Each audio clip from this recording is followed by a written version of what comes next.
Hello all, so we're back in UTBK preparation class for 12th grader in SMA and Banwa Council. Now we're gonna talk about participle clauses. So what is participle clauses? First, we're gonna talk about the usage of participle clauses. It enables us to say information in a more economical way or in a more simple way. It's used to express reasons and time relations. It don't have specific tense. Tense is indicated by the verb in the main clause and mainly used in written text, particularly in literary, academic, or journalistic style. So there are three main usage. The first usage, more economical way, and then express reasons, time relations, and used in written text, particularly in literary, academic, or journalistic style. And because you're gonna go to university, you need it a lot because you will find it in academic and literary style. In participle clause, we have to use participle clause when the participle and the verb in the main clause have the same subjects. Tricky, right? So I'm gonna elaborate it for you. For example, this is the sentence, waiting for Alice, I made some tea. Where is the participle? The participle clause is waiting for Ali. And then, what does it mean by saying having the same subject? So, actually, the sentence is, while I was waiting for Ali, I made some tea. You can see that it has two I, here and here. So, to make it economical, we have to remove one I and we use the participle clause. Participle clause can be divided into 1. Present participle clause, 2. Past participle clause, and 3. Perfect participle clause. So talk it one by one. First, present participle clause. The main idea of present participle clause is it uses gerund. So please don't get difficult or kinda dizzy with this. It will have gerund, or we call it as verb ing. And in present participle, in present participle clause, the present participle itself or the verbs is in active verbs. So please remember, present means active. Present active. It can express action that happens at the same time with main clause, just before another action, and as the result of a clause. Oh, and the last one, as the reason of a clause. The first functions happens at the same time with main clause, or it means that there are two situations happen in the same time. Example? You can see these two situations. The first one is walking through the park. You can see walking is the present participle. And then the second situation is Tom lost his key. Yeah, clause 2 and the main clause. The main clause is Tom lost his key. Yeah, the main clause and the clause 2 happens at the same time. So it means, while walking through the park, Tom lost his key. Second function happens just before another actions. Example, opening the envelope, I found 2 concert tickets.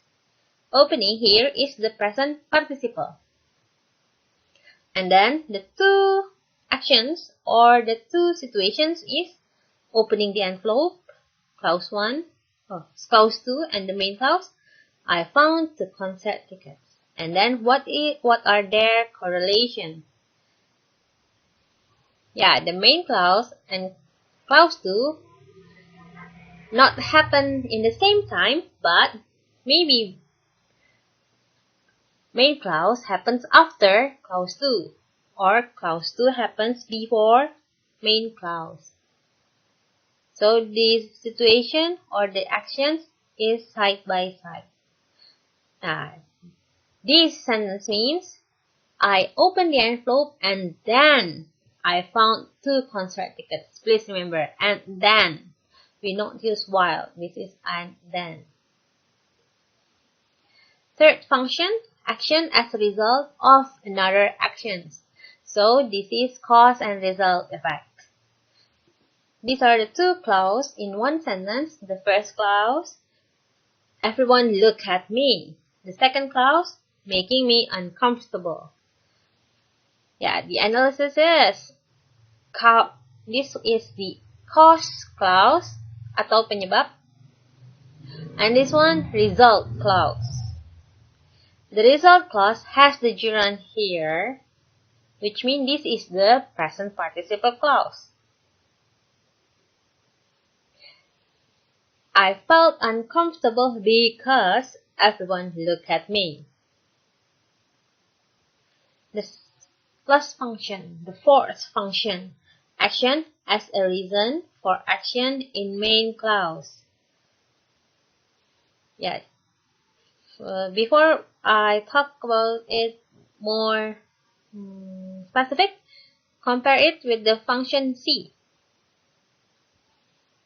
Function C, action as a result.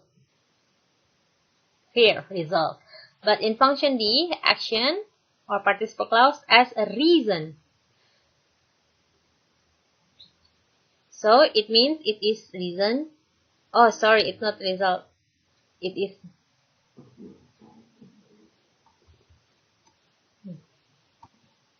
Okay. Having nothing left to do, Paula went home. Having is the reason clause. And the main clause, Paula went home, is the result. So, having nothing left to do, make Paula went home. Or we can call it also as, since Paula had nothing to do, she went home. Yeah, it has the same meaning. Next, second kind of participle clause is past participle clause. In past participle clause, we use past participle, of course, or verb 3.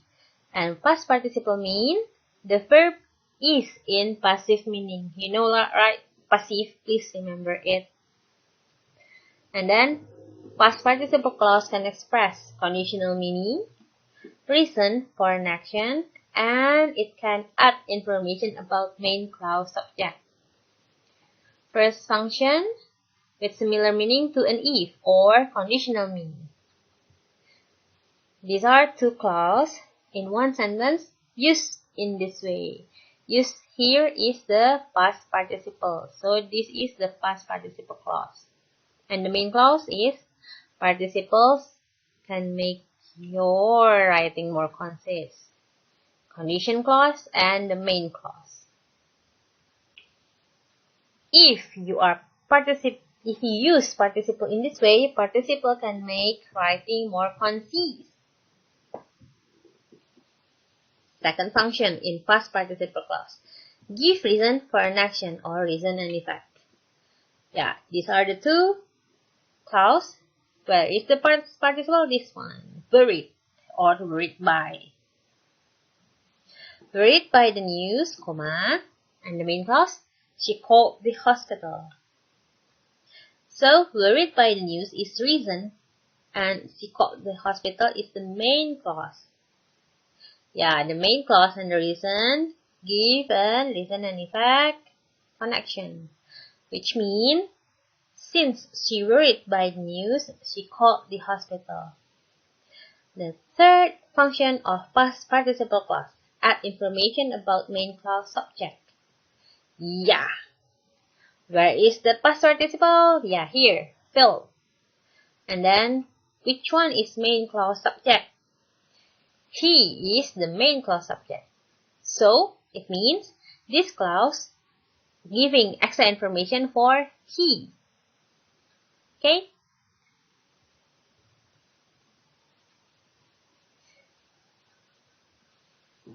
And perfect participle clause. The third kind of participle clause.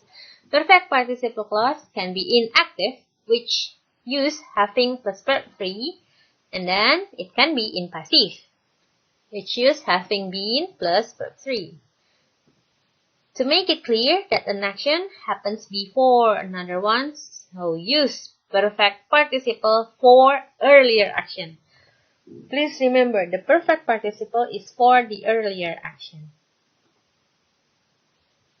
Inactive. Having washed the car. Yeah. Where is the verb? The verb is washed. And the perfect participle clause is having washed the car. And then the effect, or the second situation that happens, I notice a small scratch. Yeah, this having washed is this one. Happens first and immediately happens after. So, after I wash the car, I notice a small scratch on the front right fender. Next, in passive or having been 3. Having been made redundant, she started looking for a job. Having been, here is the passive meaning. And the correlation, having been made redundant happens first, and then she started looking for a new job happens after that. Which means, after being redundant, she then started looking for a new job. Okay, that's all. Thank you guys.